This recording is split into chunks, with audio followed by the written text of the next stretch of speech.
Hello, welcome back. I'm Scientific Sue and it is UCD Festival and this is part 2 of my really rubbish science show. So yesterday I was looking at the types of litter and with your help we investigated which types will dissolve in water and which types won't dissolve in water. And 2 of the materials that I looked at were packing peanuts. These packing peanuts here, filled with lots of air, they're made from cornstarch, and when we put water into them and we shook them for 10 seconds, we found out that these do dissolve. So basically, if we've got litter that dissolves, it looks ugly, but in terms of the environment, it helps. It disappears very quickly and can be broken down, not just by shaking, but by biology, by bugs and bacteria. So that's when we call it biodegradable. So something's going to maybe eat it and poop it out, etc. We also looked at polystyrene. So this is puffed up polystyrene with lots of air in it, so it's called styrofoam. And we found out that the styrofoam, didn't matter how much we shook it, it kind of floats. So that allows me now to talk about floating and sinking. So we looked at that yesterday as well. And the key thing about floating and sinking is to do with density. Now, as we kind of go through this show, this particular one, I'm really looking just at plastics. And plastics come in all different shapes and sizes, and they have different densities.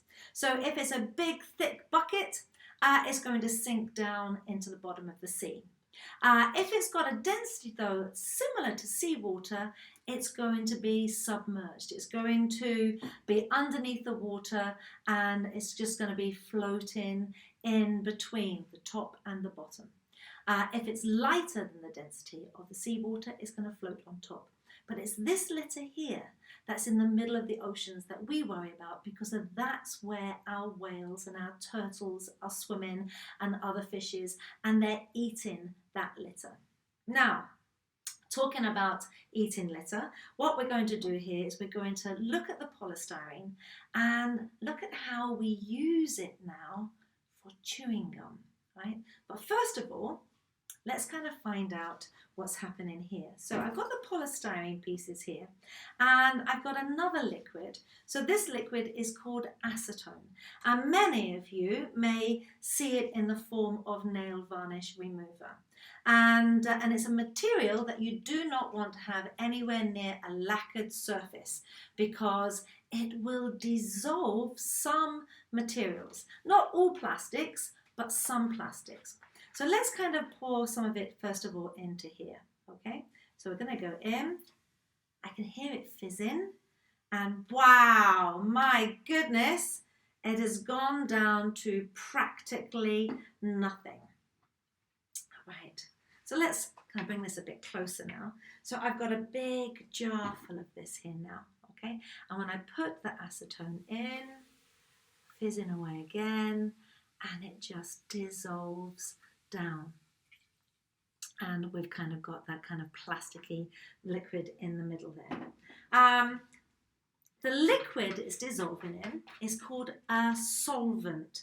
So water is a solvent for the packing peanuts made from cornstarch, but is not a solvent for plastics. For us to dissolve plastics, not some plastics, we've got other chemicals, and one of them is being acetone. Now, what I'm going to do here is I'm going to lift this material out and let you see it. Okay, now, it's a bit messy. See that? It's really stringy. And so we've made a liquid plastic. And so much of our plastics can be recycled. And they kind of go into this kind of liquid phase. And then we can kind of put it into a mold and we can shape it. So I'm just getting rid of the acetone there, okay? And I want to then just end up with this liquid here. And I've got a little mold. It's a nice little shape here, a little flower shape. And I'm going to get my plastic here and I'm going to pour it into that mold. And as it's moving from my fingers, I want you to kind of look at it because it's very stringy. Can you see that? Okay, and it's kind of starting to dry as I'm moving it through the air. We've got those kind of strings. And this is evidence that it's made from not just one molecule, but a string of molecules.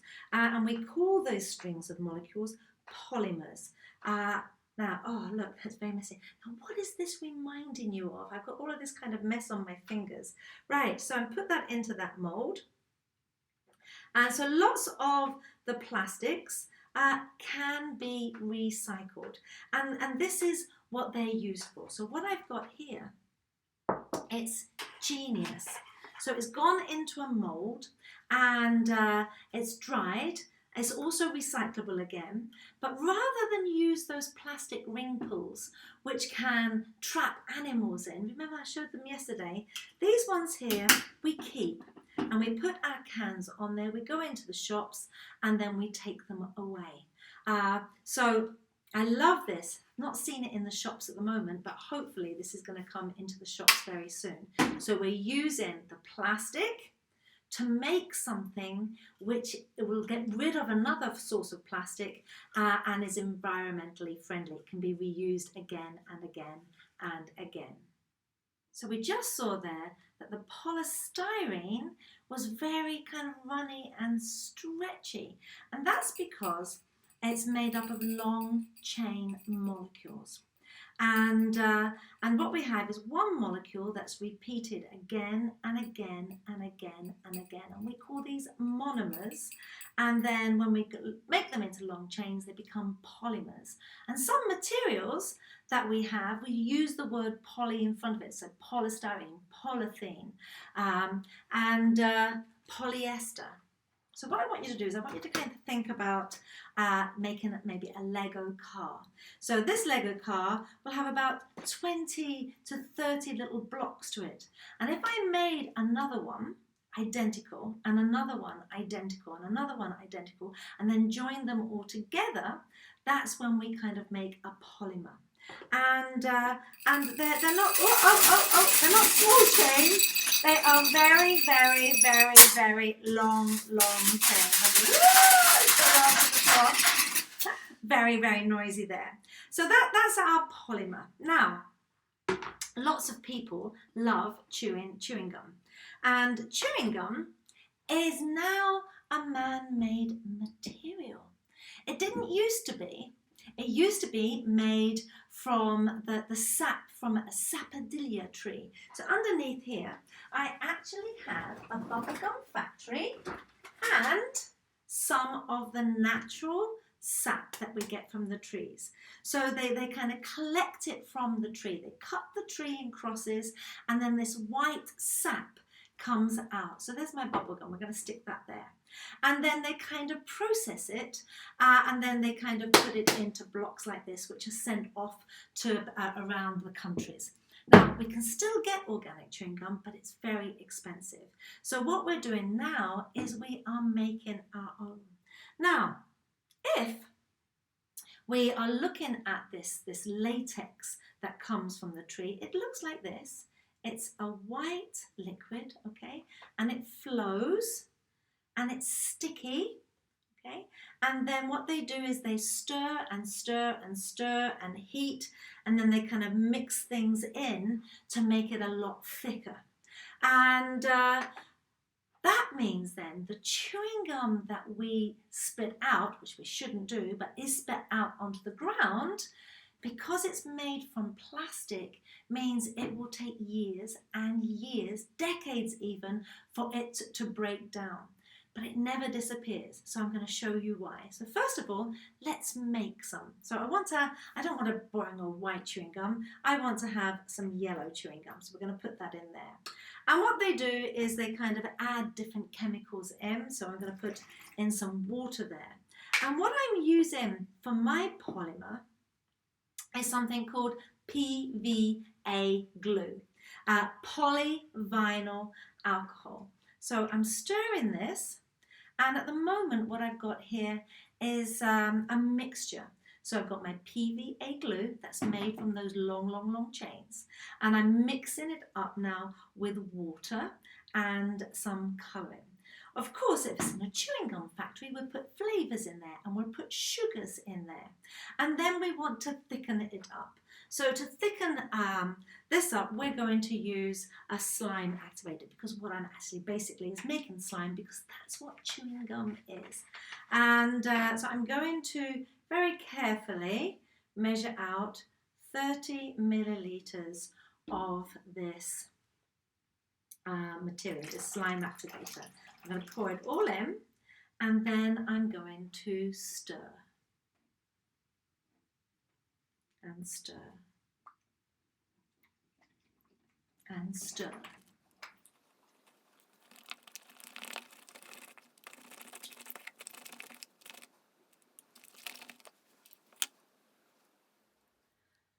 Wow, that was a lot of hard work doing all that stirring, but it paid off. Look what we have now made. So slime is a really weird material. If I treat it rough, it kind of acts a bit like a solid, but if I treat it gently, it flows like a liquid. Now, chewing gum is exactly the same. So if you kind of chew it, you can kind of pull it and it breaks, but if you treat it very gently, it's going to flow. Now, what I want you to do is I want you to imagine that this is the floor, okay? And whenever we look at the ground, the concrete, the road, there's lots of cracks in there, lots of holes in there. So I've got kind of, hello, got lots of holes in there. And what I'm going to do is I'm going to spit my slime onto the road. And it kind of sits there, and I think it's there, and that's fine, and the cars are going to go over it. Maybe someone's shoe's going to go into it, and if the shoe goes into it, it kind of sticks to the shoe, okay? Oh, you've got all of that there.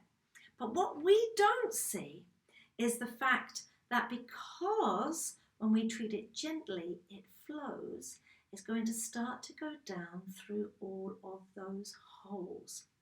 And so if the chewing gum isn't picked up immediately, then over time, over a couple of hours, we're going to find that a lot of it is going to end up going down into the ground. So here's a little bit of the slime that I'd made earlier. And here you can see this is all underground. So what I could do is I could kind of pick off the top. I can remove it. I can use a lot of expensive equipment to do that, but I cannot remove what's there. So when we look at the chewing gum marks on the roads and the streets, even though the council have spent so much money in clearing the top layer, we can't get rid of the marks because quite a lot of it has flowed, it's gone all the way to flowed down in through all the nooks and crannies. Chewing gum comes with paper. Chew it, wrap it, bin it. It costs $1.50 for every item of chewing gum. We pay what? 30 cents, 30 pence to get it, and then it's 5 times that amount to kind of lift it off. Oh look, it's good slime though, isn't it? Good slime, but not if it's chewing gum. Let's go over that again. So whenever we're looking at polymers, we can have natural polymers that we get from trees and plants, and we can have man-made polymers, which we get in the laboratory. So our slime is a man-made polymer. And the word polymer means that we've got one unit, one molecule that's joined to another, joined to another, and joined to another, and it gives us these wonderful long chains. And for me to be able to make my slime, I had to put in a slime activator. And the simplest way that I could come up to describe that was coming up with this little demo here. So what I've got here is some ping pong balls and some Velcro. And we've got these monomers all joined together, these little nerves. And whenever they're in the bowl together, they don't stick together. They can kind of move. But because of frictional forces, because they're kind of going like this, like snakes in a bowl, they're much thicker much thicker than water.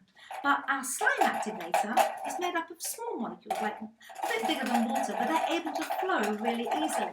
But when I add them into the polymer, what they do is they join all of those chains together. It links those chains. So you sometimes hear cross-chain linking when we're dealing with this type of chemistry. Polymers and plastics, the same thing. Now, what I want to do is talk about another polymer, a polymer that we find inside nappies. And so what I've got here then is I've got two types. So the crystals are called sodium polyacrylate. These are very, very tiny crystals. These are what we get inside the nappies. So I'm going to put that into that jar there. So we're going to place that there. And these are much bigger granules, and this is what gardeners use. And they use it for exactly the same reason that we have it inside our nappies. Okay, so there we go. So that's gone in there. And let me see, they just kind of cover the bottom of the jar. And into both of them, I'm going to pour 250 milliliters of water. So they're going to go in there. Okay. Fantastic. Now, with that going in, while the science is working, okay. Oh, much smaller crystals. Ready for this? Ta-da! Oops.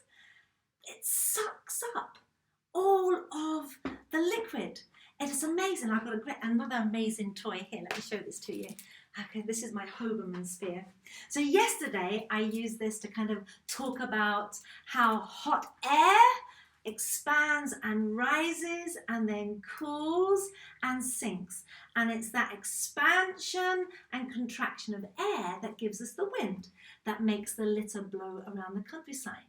And we also use this to talk about hot water, because water expands and rises, and then when it cools, it sinks. And that's what gives us the ocean currents. And it's those ocean currents that moves the litter in the oceans all around our continents and the other oceans and seas. Today, I'm going to use this for another thing, because what this is going to do, this is the crystal, and when I put the liquid into it, it gets really big, and it locks all of the liquid inside, but eventually it will release the liquid, and then we go back to, I'm trapped, go back to our original size. So we can trap it in, and then it expands. So we kind of lose the liquid and it goes back to its original size.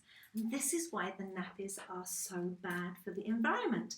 Because even though the tissue will break down, these crystals, like glass, will never break down. As soon as they're in the soil, they are there forever.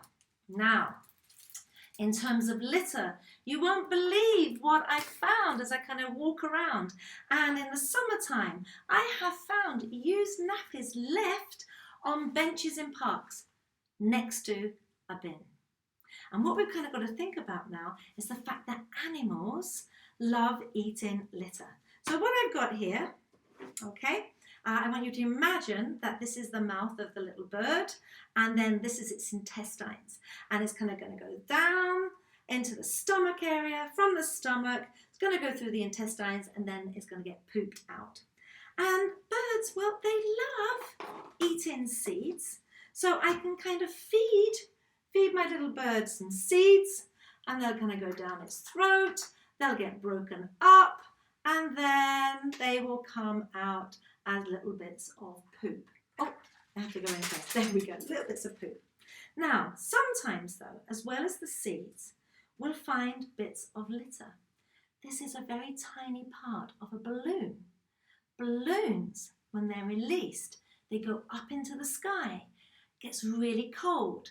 The latex that they're made from, the rubber, turns not into stretchy but very brittle, and it shatters, and very tiny pieces then come down to the earth, and big pieces, and the animals eat them. And so what we can do then is we can kind of start feeding, and I put, phew, we got some through. So it fed, but the food came through. And, now I've got the plastic. If it's a small piece of plastic, it will pass through the tube. But if it gets bigger and bigger, it blocks the tube. Now, these crystals again, so we're going to put these crystals now. So imagine that a badger has come across this nappy, and the badger's decided, ooh, that smells quite nice, and it's going to eat the contents of the nappy. I know it's quite gross, but there's going to be some of the crystals may not have absorbed any liquid. So those crystals are going to go into the intestines of the badger or the stoat or the fox or the rabbit or the rat. And whenever they then have a drink,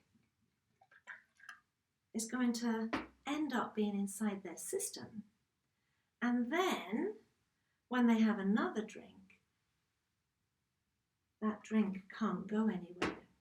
And when they decide to eat, that food can't go anywhere.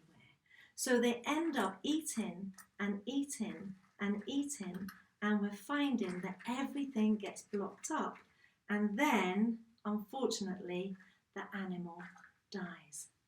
So we've got to be very careful about our litter. We have to think about where will it go and what will it do. So I've come to the very last demo of this session.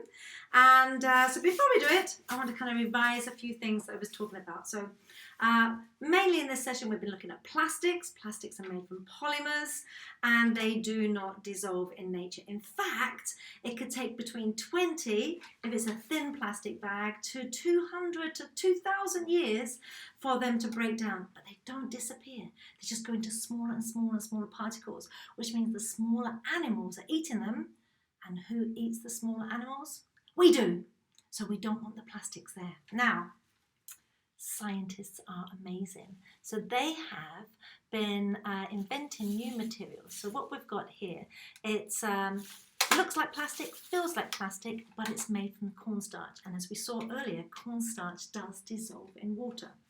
The problem, what I'm going to talk about now though, is the fact that as we saw, when it's windy, so the hot air's rising and the cooler air's coming in, it moves the litter on the surface of the planet. And some of it might go down drains. And as we saw, if it's denser, then the liquid is going to sink to the bottom. It could be suspended if it's got the same density, but if it's lighter, it's going to float. And that both the suspended litter and the floating litter will go down the drains. But eventually, the litter on the bottom is going to fill up. The bits that are moving are going to reach grills and will block. And we're ending up with our drain system becoming blocked. So I'm going to just move this a little bit closer this way. And go, oh, that's a bit noisy, isn't it? There we go. And so what I've got here is I've got two river systems which are blocked. So near me, I've got four rivers, the River Con, Lagan, Loop and Knock. And I live very close to the River Loop. And something disastrous happens pretty much every time it rains.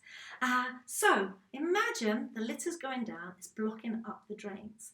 And that means that when stormy, because they're called storm drains, when all the rain is coming down from the fields and it's going down the storm drains to go to the rivers, to go to the sea, taking litter with it sometimes. If the rivers are blocked, if the drains are blocked, then they can't go down that river and it can't go down that river.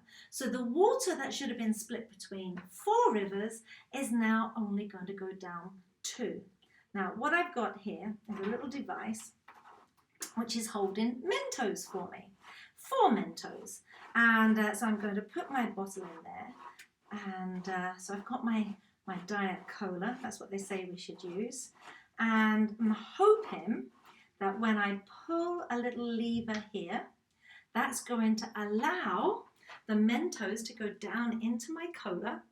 And instead of it just leaving slowly, hopefully it's going to leave really fast and it's going to have a choice of 4 routes to go down.